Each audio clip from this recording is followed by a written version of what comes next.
Caroline had always been drawn to the old house next door. Its time-worn facade, overgrown garden, and the air of mystery that clung to it like cobwebs fascinated her.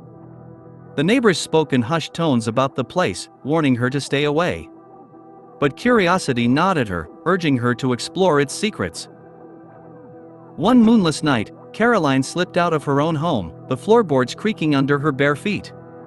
The wind whispered through the trees, carrying with it a sense of foreboding. She stood before the neighbor's house, its windows dark, and the front door slightly ajar.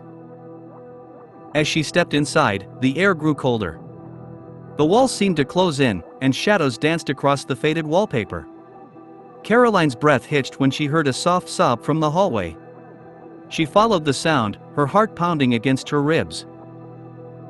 In the dim light, she saw her neighbor, Mrs. Hawthorne, standing there. Her eyes were hollow, her skin translucent. Caroline gasped, the woman had died years ago.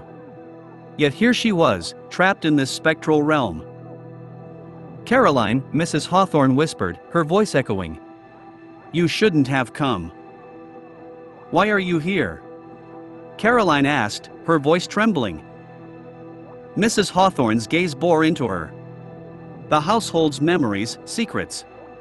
It feeds on the living. I tried to escape, but it pulled me back." Caroline's mind raced. She had stumbled upon something beyond her understanding, a place where the veil between the living and the dead was thin. She had to find a way out. The walls groaned, and Caroline felt a presence behind her. She turned to see a figure, a man with hollow eyes and a twisted grin.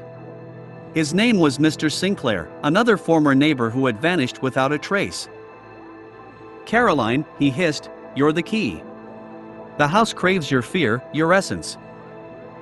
She backed away, her breaths shallow. "What do you want from me?" "To break the curse," Mrs. Hawthorne said. "Find the hidden room, the heart of the house. Destroy the mirror within. Only then can we be free." Caroline's pulse raced as she explored room after room. The house seemed to shift, its layout changing, leading her deeper into its labyrinth. She found the hidden door, its wood warped and ancient.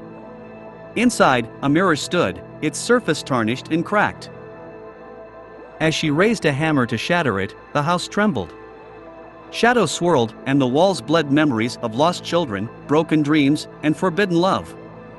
Caroline hesitated, torn between her own survival and the ghost's salvation. But then she remembered her neighbor's hollow eyes, the torment etched into her features. Caroline swung the hammer, and the mirror shattered. The house screamed, its walls crumbling, and the spirits dissipated like smoke. Caroline stumbled outside, the dawn breaking. The old house collapsed behind her, leaving only rubble and memories. She had broken the curse, but at what cost? From that day on, Caroline carried the weight of the haunted house within her. She saw glimpses of Mrs. Hawthorne and Mr. Sinclair, their gratitude and sorrow etched into their spectral faces. And sometimes, when the wind whispered through the trees, she heard their voices whispering, pleading, thanking her.